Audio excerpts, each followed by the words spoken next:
messed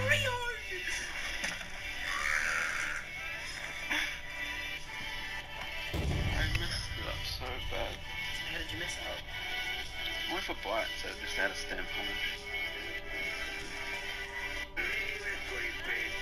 Oh, shit. Yes. Oh, I forgot about that. I was looking at my standby.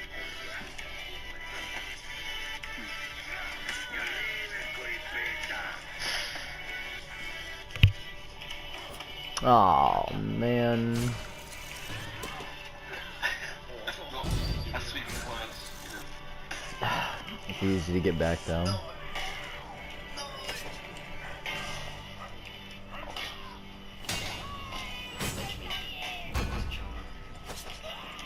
Oh. I meant to feign it. I'm so scared, you know. Oh. I'm scared. That's so quick.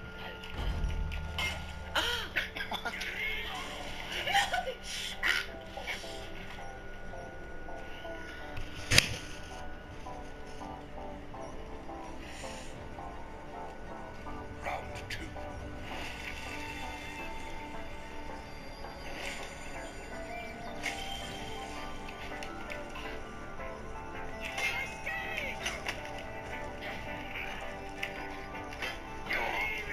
Got that.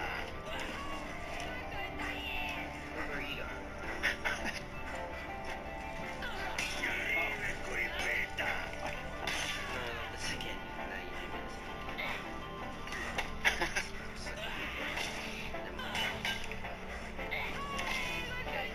Oh, you want to be able to play the game?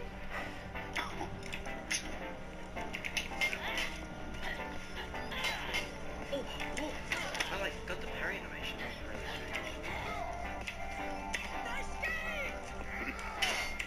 Oh my god. Yes. Oh my god. Only Raiden can do that. Victory. But it's not just like an.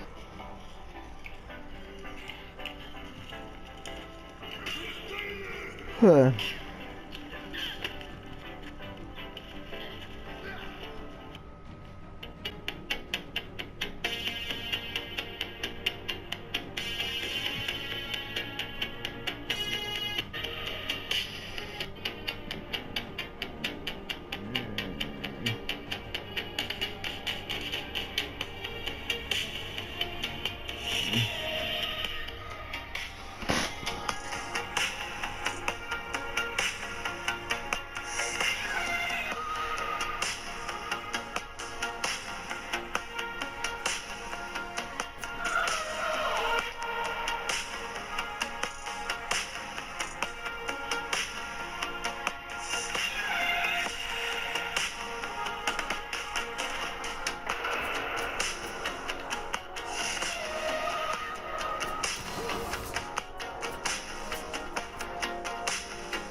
Round 1.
What the fuck?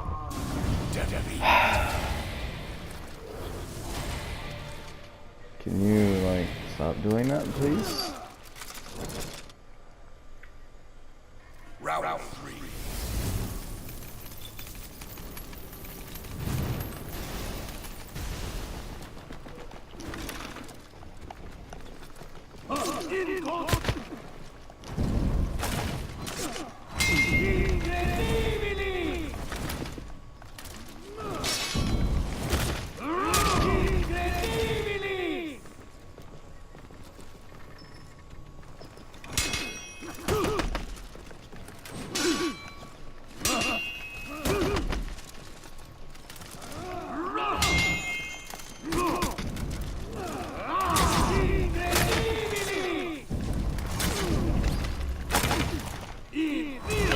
Victory!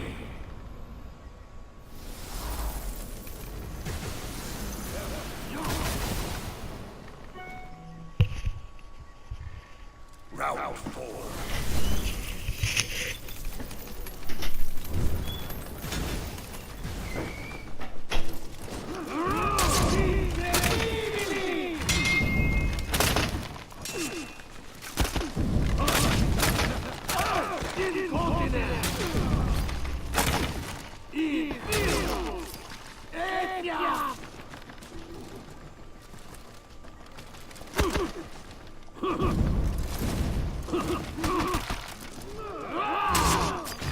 Victory!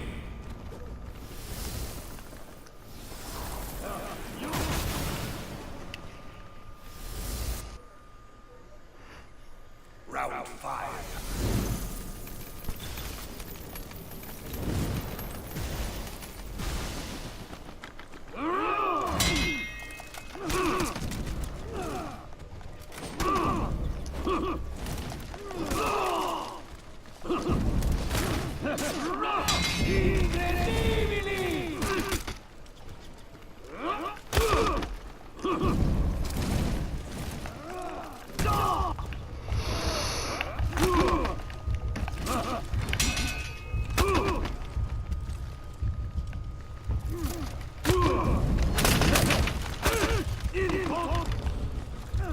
Fuck.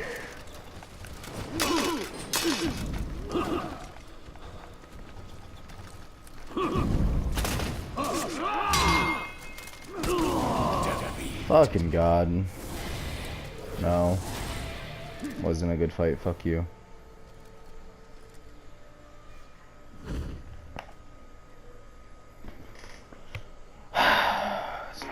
Bullshit. I don't even wanna know. I don't even know why the fuck I bother with Centurion. It's fucking shit.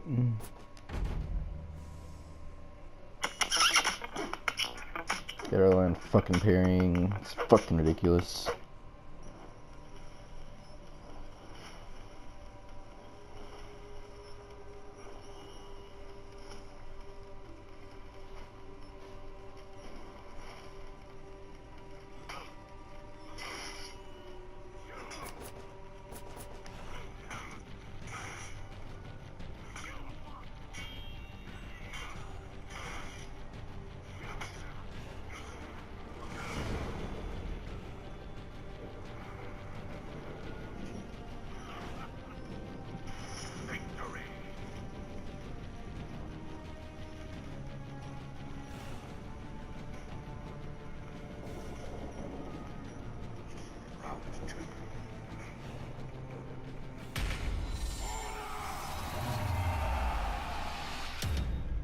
Round 1.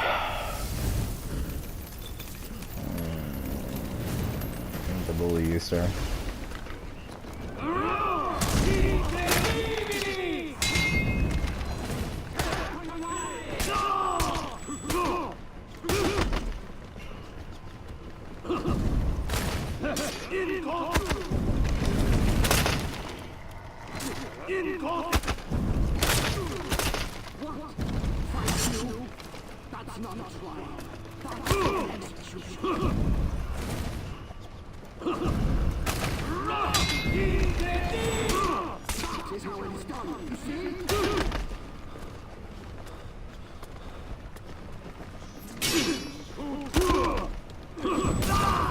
Bitch, if you don't knock that fucking shit off. Fuck you, being fucking stupid. Round 2.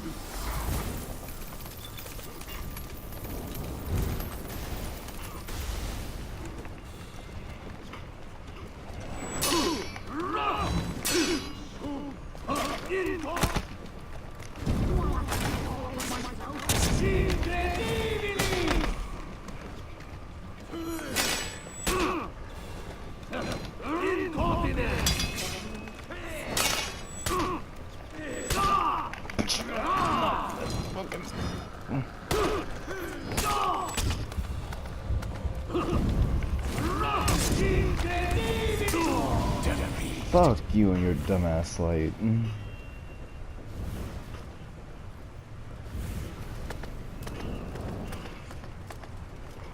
Round 3.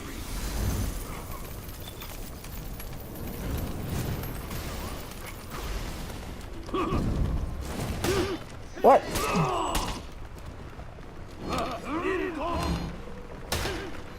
He didn't counter grab.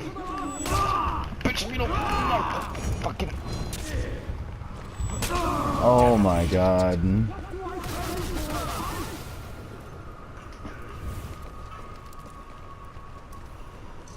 Really? you a spamming piece of shit. Okay. That's definitely okay.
Round 3.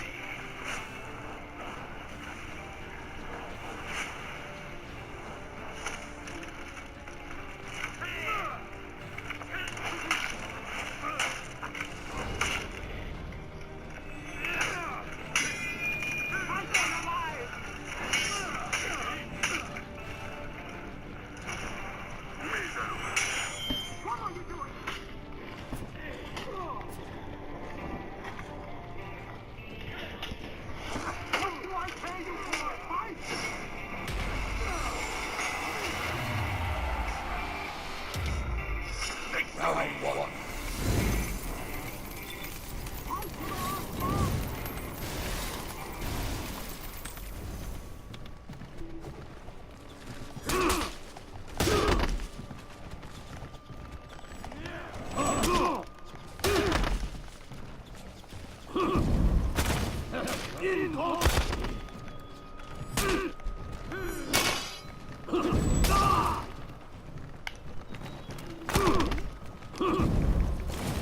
Welcome to the game, ladies and gentlemen. This is the battlefield. Beta squads in particular. The beta is going on in. Oh, I don't want to hear Stone Mountain's voice. He's so annoying.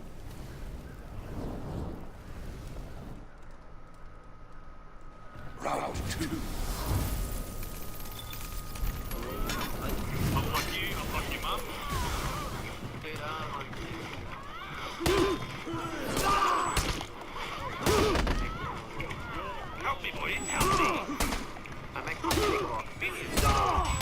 Can't. Oh my god, can you like knock it off, Orochi? Oh my god. Now you're supposed to be a giant fucking Edgelord of some fucking form. Round 3.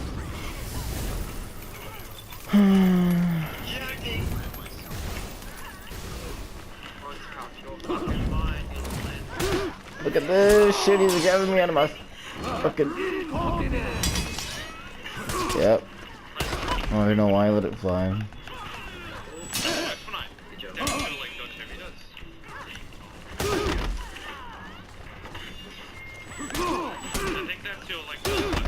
Come on.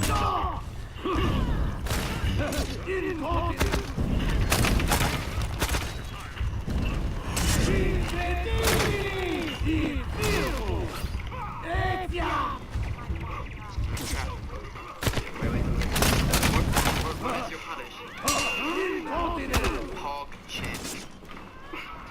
Bronze cup. Fucking god.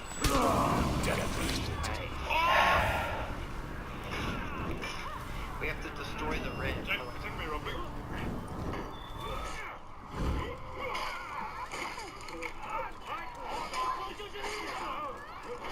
Oh no, kick me. Big kick. Back kick. Okay. Wait, I'm on blue team. Fuck, okay. Follow me. I needed help, boys. It's healing, he's 1 health. Oh my god, he's Jank John externally. He gets nothing yet. But when there's 2 Jung Jungs on either side, It's good if you fight. It's not good if you fight. I couldn't fall. here we go again. Keep keeping me. Wins. Oh, easy. Oh, you fucking kidding Now me. you don't get shit, you fucking... Yes, fucking come out of nowhere. And then I execute. Kicks in the nuts. And then you missed him with the glaive, did you see that?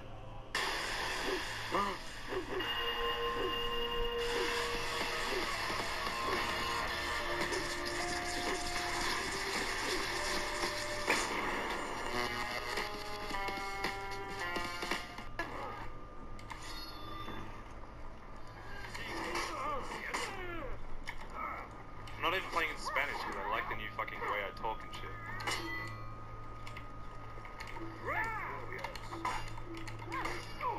I literally feel like I'm playing Smite. Dude, I can't move. Oh my god, Jank John is. No one can run from me now, I have the feet, boys. I have the feet. Dude, fucking hell, he's such a bot. 2 bots just ganking me and it's fucking broken. It's dumb as shit. Fuck! Don't worry about it.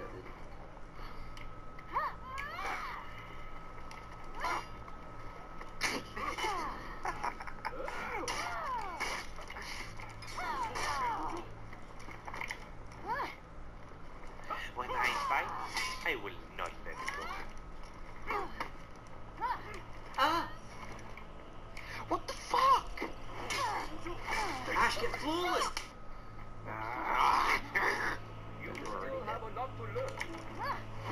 Dude, this Razor, I don't give a fuck. I honestly don't give a fuck if you Razor me.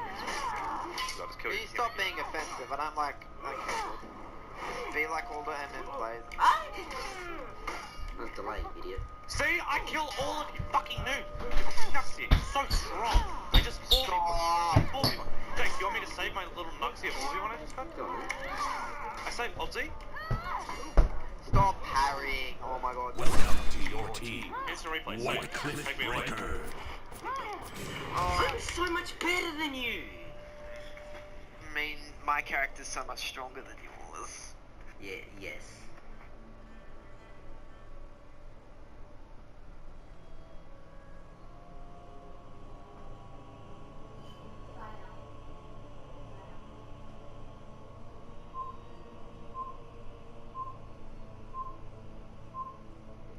Who's Alex? Your girlfriend. Girlfriend? You gamer? Yeah. No.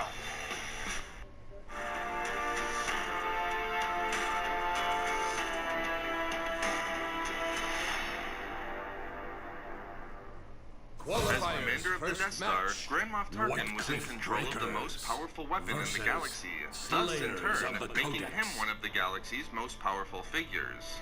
In his hands, he had the power to decimate an entire planet, and with it, the power to force a population to follow the Empire's commands.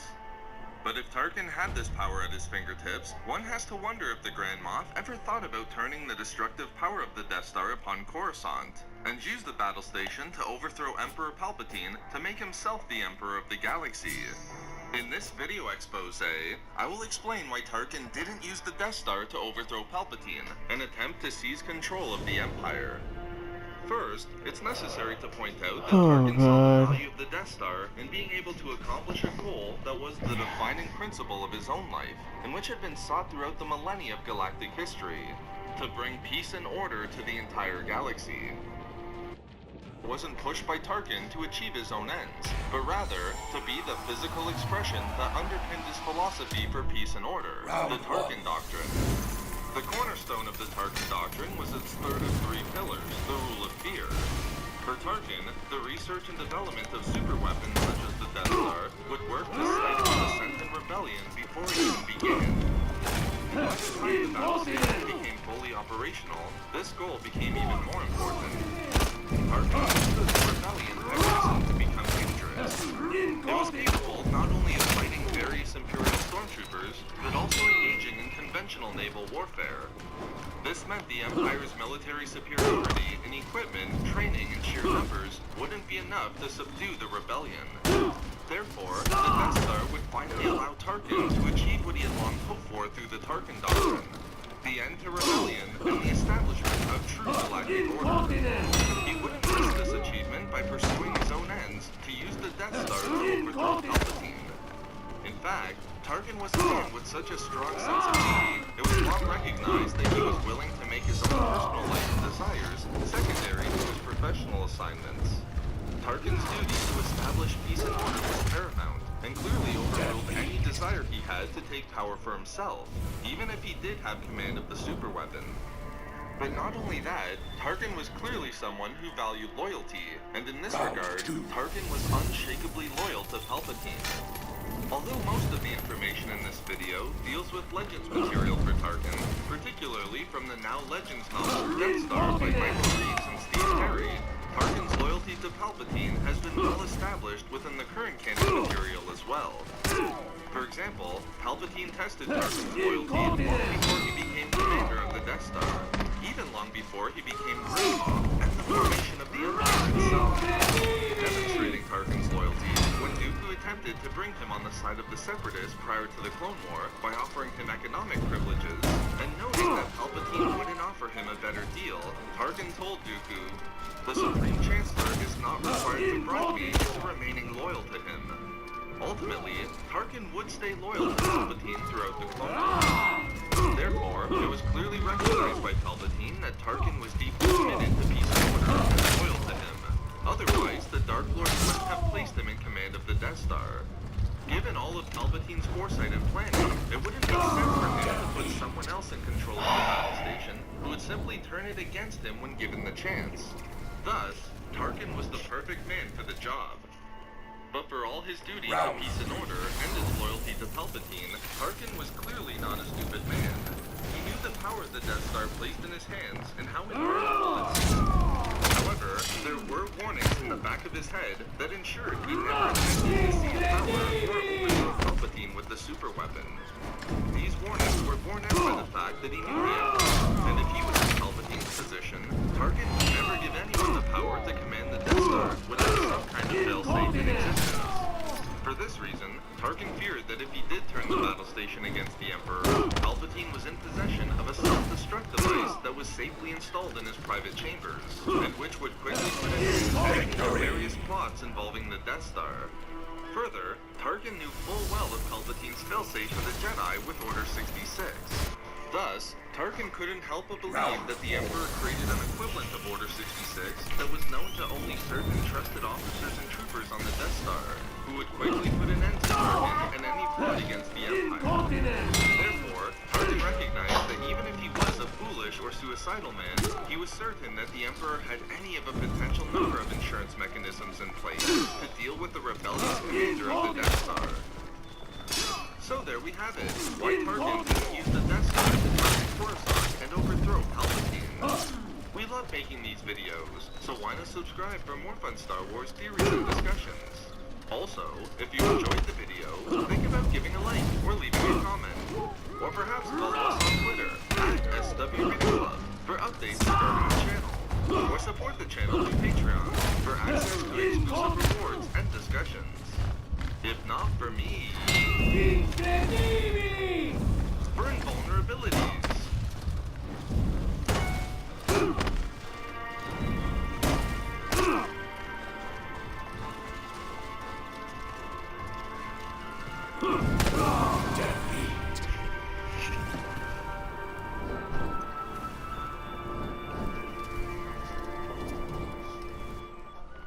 Your team lost. You brought shame to your people. The Great War has come to... Congratulations to Emily Treadwell. To claim your lightsaber, email me using the email in the description down below. There's still more lightsabers to be won, so if you'd like to enter to win one, all you have to do is like this video, subscribe to the YouTube channel, turn on notifications, and tell me in the comments what your favorite lightsaber is. For the Jedi Order would crumble with the ascension of the Empire and Darth Sidious to power, the Order of Jedi Knights were instilled with strict rules and regulations as to how to conduct a powerful organization. One of the most important rules that the Order lived by was that they were only to train potential Jedi either directly following the birth or just slightly afterwards. The reasoning behind this was puzzling to some members of the galaxy whose children were Force sensitive. However, most were willing to sacrifice their children to the Order, knowing that they would accomplish much good for the galaxy. But what is the exact reasoning behind why most Jedi must be trained at such a young age? To fully understand this, we must first look at the different aspects of the Jedi philosophy. A common misconception is that Jedi are not allowed to love, when in reality, this isn't actually accurate at all. Jedi are actually allowed to love, but that love should be on a grander scale than themselves. Something that this is confused with is that a Jedi is not allowed to form attachments, as that is proven before as an easy path down the dark side of the Force. Children are taken by Jedi to become Jedi at such a young age because of this attachment. If a child was taken later in their life, they could grow to resent the Jedi Order during times of trial, where they would think back to their lost family and former life, instead of the task at hand. This has actually occurred several times within the Order. The second apprentice of the Jedi Master Qui-Gon Jinn, Xanatos, experienced this, and was taken by Jinn at an older age than is common for most Jedi trainees. Because of this, when Jinn and Xanatos came into conflict with Xanatos' own father, he joined him and fell to the dark side of the Force, as he was unable to let go of this attachment. Later, Anakin Skywalker would also experience something similar. Because of this, for one of the first times in his life, he embraced the dark side by slaughtering Tusken Raiders who had kidnapped and tortured his mother. Because of this attachment, becoming a Jedi required the most profound commitment in the same mind. The life of a Jedi is one of sacrifice. To hinder transgression, those who showed an aptitude to the Force were taken directly from birth, or soon afterward, to train in the Jedi Temple headquarters on the Force, and a much smaller Jedi enclave as Jedi Padawans. There are, of course, several exceptions to this rule, with the earlier mentioned Xanatos and Anakin Skywalker, but on the more successful end of examples, Jedi Master Yoda. Yoda was a simple worker for the first part of his life, but upon learning that he was Force sensitive, and after undergoing basic training, fell in well at the Jedi Temple despite his age. Asherad Het was another Jedi initiate taken at a much older age. Although he experienced some basic Jedi training from his father, he was well over the age of 13 when he joined the Jedi Order. Much older than Anakin was. Het was really only able to do so because it was his father's dying wish to the Jedi Human community to let his son train as a Jedi, and because Het had lost everything. Another example would of course be Luke Skywalker, who began his official Jedi training well over 20 years old. Luke would later go on to reform part of the Jedi Code when he became Grand Master of the Order, proving that in some cases, a Jedi's attachments are what make them powerful.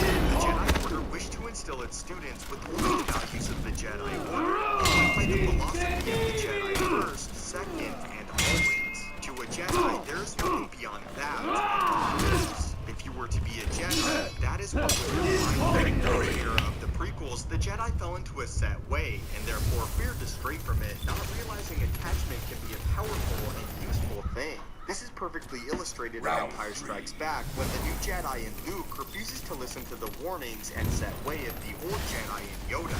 Here, Luke Skywalker makes the correct decision in order to save his friends from Darth Vader. But that is why Jedi had to be trained at such a young age, and some of the pros and cons of this process. But what are some of your thoughts on the subject? Was it wise to train Jedi at such a young age, or ultimately was it not? Again, congratulations to the next winner of the lightsaber giveaway. To enter yourselves, follow the rules set at the beginning of the video. Thank you guys as always so much for watching.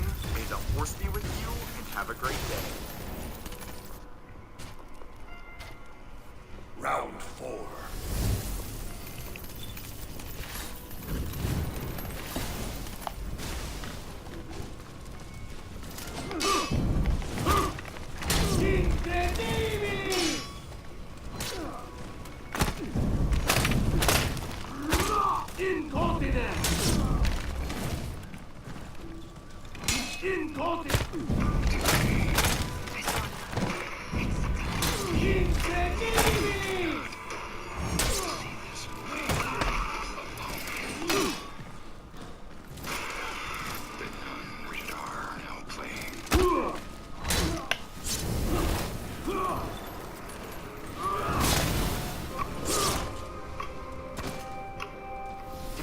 Victory! Up to date with everything Star Wars related, follow me on Twitter @StupendousWave. If you would like the chance to win a Force FX lightsaber, all you have to do is like the video, subscribe with notifications on, and tell me in the comments about aspirations and goals. In some cases, that being power in itself. However, there have been Sith over the years that even other Dark Lords recognize as extremely powerful and exceptionally skilled in lightsaber combat. Those that hold so much power, others would only dream of wielding, and Dark Lords that will live on forever in the form of the most prized Sith holocrons. There was one particular Sith Lord, however, who reigned during the ancient Sith Empire, who was considered by those that would come thousands of years after him as one of, if not the most powerful Sith Lord who had ever lived. Darth Traya, a lady of the Sith who was debatably one of the most intelligent and advanced Sith to ever live, herself said this concerning the Sith we will be discussing today. If you were to face an ancient Sith Lord in combat, you would learn that we are as children playing with toys compared to the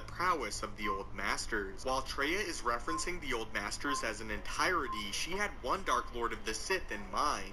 The Sith Lord, Tula Kord. Tula Kord was a Sith that reigned long ago, before the time when the Sith had ever encountered the Jedi Order. In fact, Horde never once engaged a Jedi Knight over his entire lifetime as a Sith. Even as a young prodigy, Horde was feared by those above him, as they recognized with the right tutelage they one day would be forced to bow before him. Eventually, however, even they would grow to submit willingly to his power. As a younger Sith pupil, Horde became feared due to his skill with the lightsaber, with rumors rising that he was unbeatable in a duel.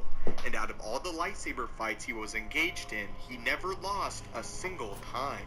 While to some of the ancient Sith, this sounded outlandish at first, upon witnessing his skill with the blade, what had once been considered as pure rumor became a reality. Even a Dashade warrior named Kem Val, a species with notable resistance to the Force, would be defeated by the superior blade work of Horde in a one-on-one duel. Following his victory, Horde befriended Val, taking him as his right hand.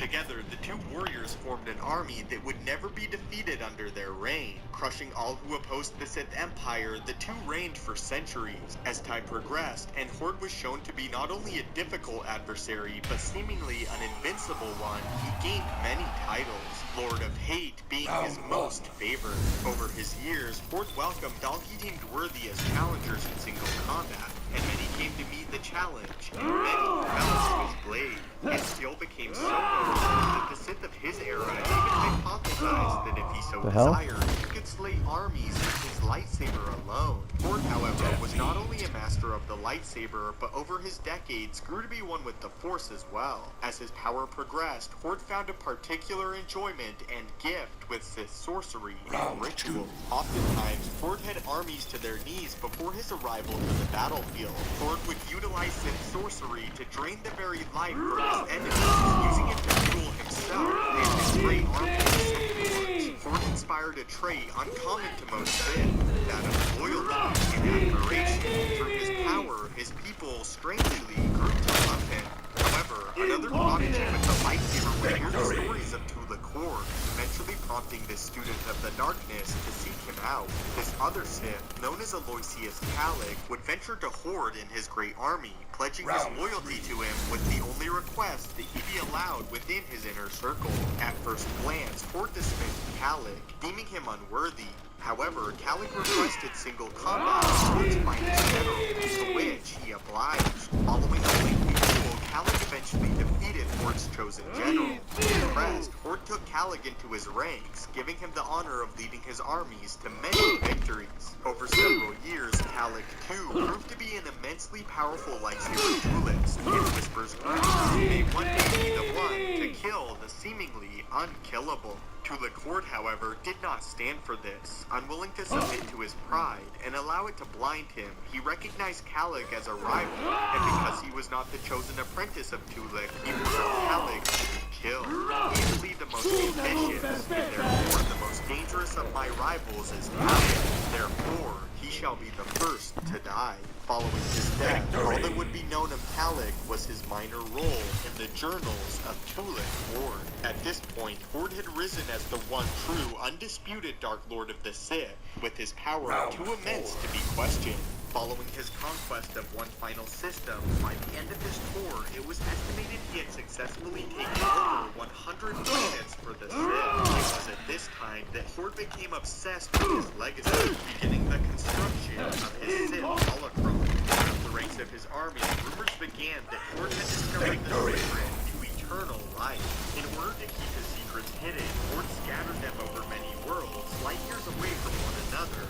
To ensure only those who could even match or perhaps outweigh his knowledge of the Force would be privy to his secrets and discoveries through the dark side. After placing his longtime friend and most valued warrior Kem Val in stasis as a reward for his loyalty in hopes that he would return to a better time, Horde was killed by his apprentice, Ortan Sella, who stabbed him in the back, too frightened of his master's power, and knowing full well he could never truly defeat him in single combat. Unfortunately, decades later, the Republic would follow the new reigning Sith Lord Naga Sadow back to Korriban, and the Jedi, as well as the Republic forces, would destroy much of Horde's records and journals, possibly obliterating the secret to eternal life. Thousands of years after this event, the Jedi Revan would locate what remained of Horde's tomb, taking what knowledge remained, and even claiming the legendary mask of the former Lord of the Sith. Over the coming centuries, many Sith Lords claimed that Horde was the most powerful Sith Lord who had ever lived. They would state that a normal ancient Sith would utterly annihilate a more current duelist with their skill with the lightsaber, and noting, even amongst these great and legendary duelists, Horde was unrivaled. The Advanced Auto Parts Freedom to Choose oil change bundles include 5 quarts of either Castrol Edge, Valvoline It.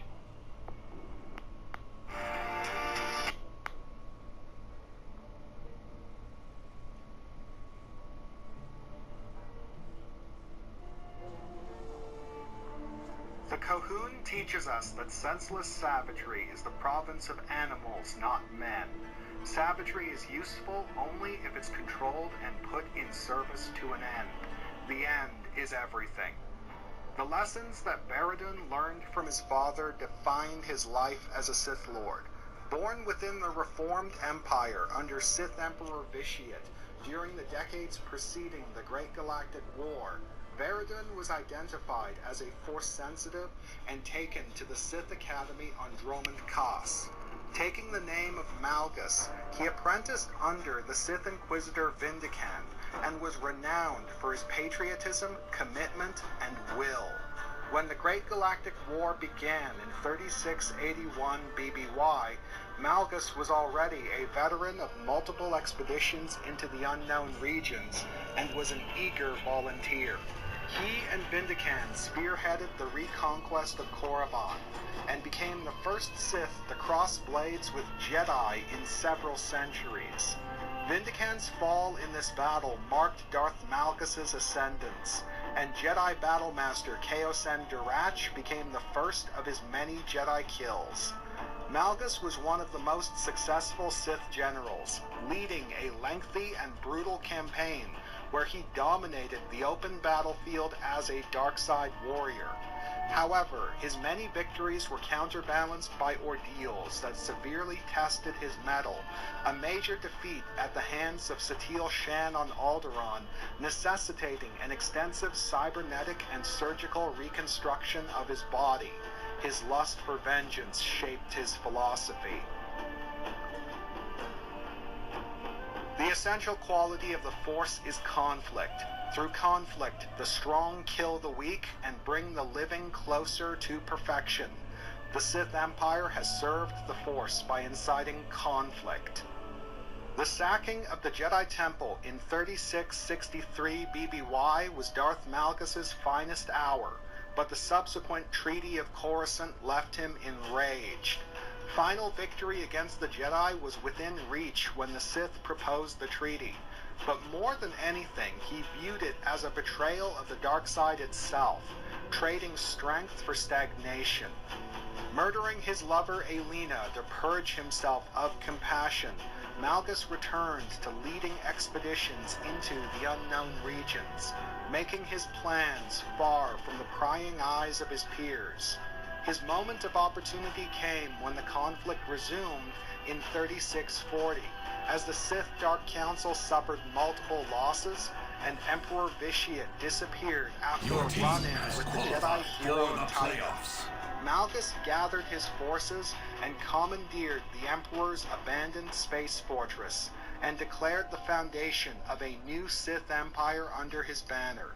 His followers named him Emperor, while his enemies branded him Malgus the Betrayer.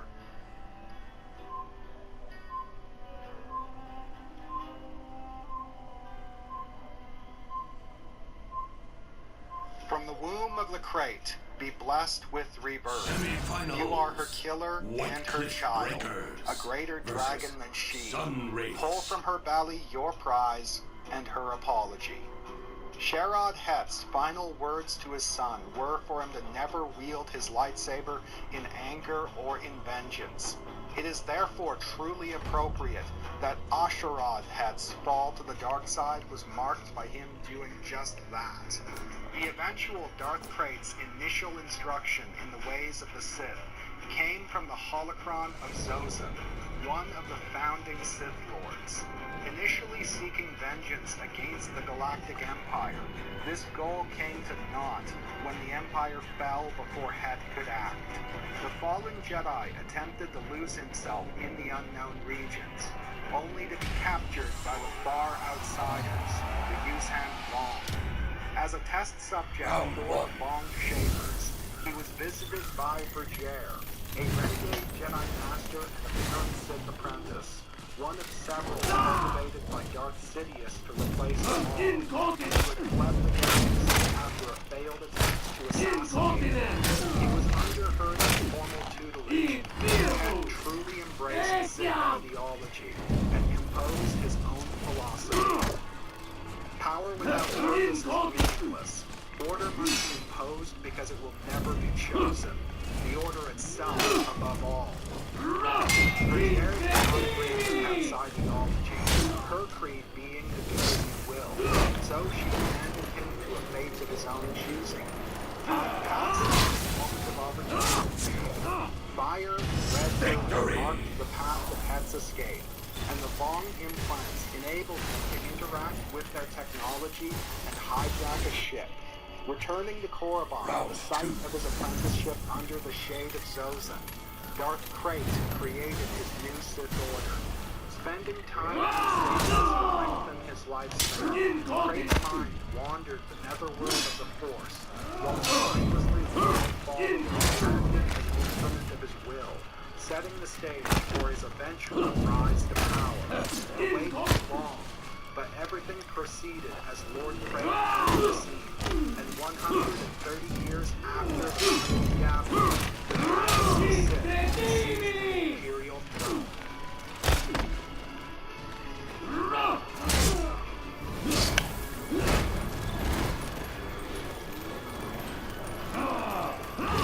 I will be analyzing Darth Malgus at the height of his power within the time frame of the Old Republic MMO, specifically the False Emperor Flashpoint. In addition to his appearance within the game itself, I will also be referencing his appearances in the Deceived, Hope, and Return cinematic trailers, tie-in novel Deceived, and the short story Third Lesson, with background information from the Old Republic Encyclopedia and the Book of Sith. I will be analyzing Darth Krayt within the time frame of the Vector Era, immediately before his betrayal and death at the hands of Darth Maul. The strengths and limitations of the Vong Tech implants Krayt possessed prior to his resurrection are simply more interesting to discuss, and his demonstrated power after his resurrection placed him on the level with Emperor Palpatine, and therefore out of Malkus's league. In addition to his appearance in the Legacy series proper, I will also be referencing the Legacy Handbook, the Legacy Era Campaign Guide, the Essential Guide to the Force, the Essential Guide to the Force, and the Essential Atlas. I will not be discussing Krayt's appearance in Fate of the Jedi Apocalypse, as his interactions take place exclusively in the netherworld of the Force as an astral projection, where he demonstrates multiple abilities that he lacks in the series, particularly Force Range. It's the same reason why I refuse to discuss Grandmaster Yoda's battle with Darth Sidious in the TCW episode Sacrifice. It is, for all intents and purposes, a dream sequence, and therefore cannot be taken as a definitive or accurate demonstration of either combatant's capabilities. With all of that out of the way, let us begin. The treachery of Malgus the Betrayer was motivated by his adherence to classical Sith ideology, where the Dragon of the Sith championed the supremacy of the Order at the total expense of its tradition. Darth Malgus believed in evolution through competition, strength fostered through fair play. As brutal as he was a champion for the rights of others, even if he was only defending their right to be assholes. Darth Krayt believed in order above all else, power Welcome to the magnified by finals. its focus. White The Cliff purpose of the Breakers individual was to against serve the collective Slayers and of to the lay down Codex. their lives if need be. If these two infamous Sith warlords were to meet in battle, who would win?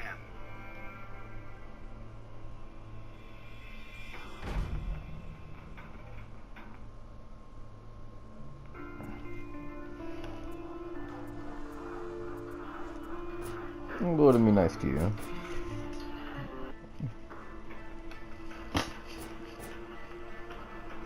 A 60-year-old human male, Darth Malgus was a war veteran with a history of severe injury. The most notable of these occurred on Alderaan, when Satele Shan used a powerful telekinetic wave to bury Malgus alive beneath hundreds of tons of rock. Malgus managed to survive by cocooning himself in the Force, though the combined injuries he suffered necessitated a cybernetic reconstruction. Despite Round this, one. he fought through the pain and slaughtered 2 more Jedi that day. The Old Republic Encyclopedia detailed that it required the dedicated efforts of the Sith Empire's greatest cyberneticists to stitch Malgus' broken body back together, though beyond the respirator mask used to treat his damaged lungs, the extent of his reconstruction is unknown. I believe that a good benchmark for Malgus' cybernetics are those of Darth Vader, who was fitted with several replacement organs and life support implants to supplement his own respirator, and numerous replacement bones and ligaments to support the weight of his armor and prosthetics.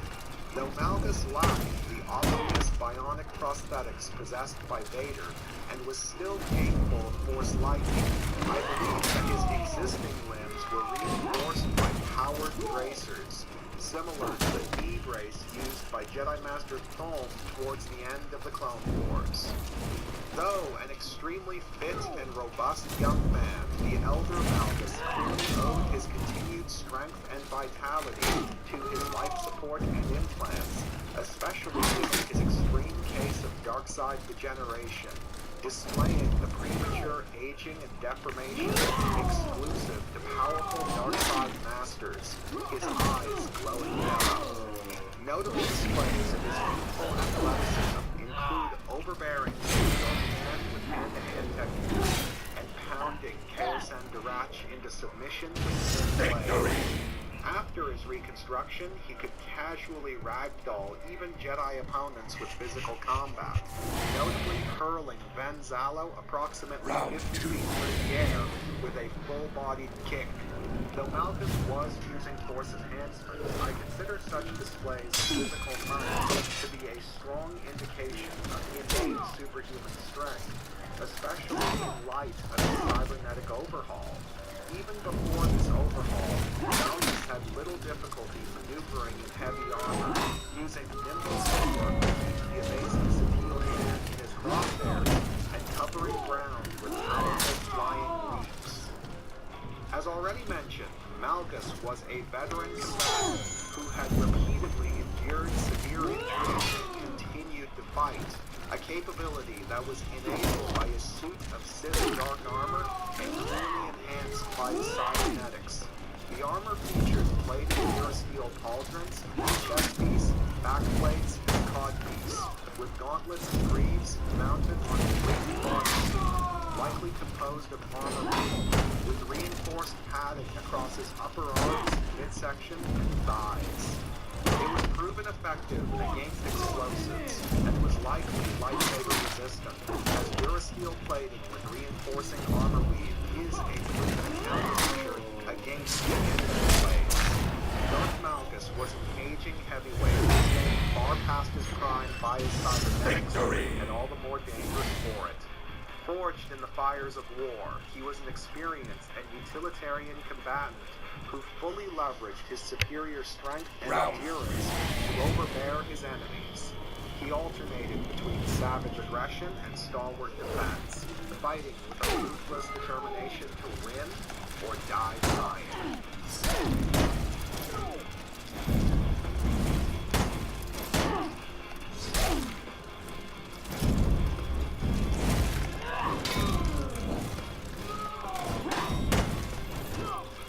defining rule among the Tusken Raiders of Tatooine was, whoever has two hands and full technology.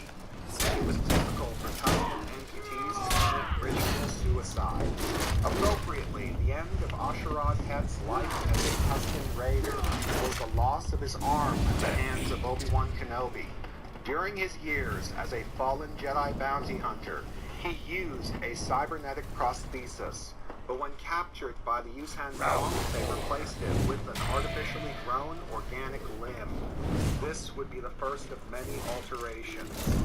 Darth Krayt was a human male, just over 180 years old. His lifespan unnaturally extended by the combination of Vong biotech and long periods of suspended animation. To put it plainly, Darth Krayt was a biotech monstrosity. His body was riddled with long biots and coral seeds, and his right arm and left eye were back-grown replacements. These implants were originally installed by the Vong Shapers to improve his body's ability to endure their experiments, bolstering his capabilities and contributing to his longevity. However, over the decades, the coral seeds continued to grow, turning his body into a horror show of grotesque mutations and growths. Krayt initially kept them in check with healing trances and periods of suspended animation, but these treatments became less effective over time. Despite his poor condition, he boasted a muscular physique. Your team is victorious. It worked. It fucking worked. Oh, it worked. Oh, I love it. I love being an asshole. I feel comfortable saying that Krayt's baseline strength was superhuman, as his condition inclined him to minimize physical Is that a strength. fucking turtle? That's what you get for turtling. That's what you fucking get. Accordingly, though his intense fighting style fully capitalized on his superhuman capabilities, he emphasized technique over brute strength. Boy, I did it to you. Though Get he over it. favored grounded footwork and postures rarely employing Recording that.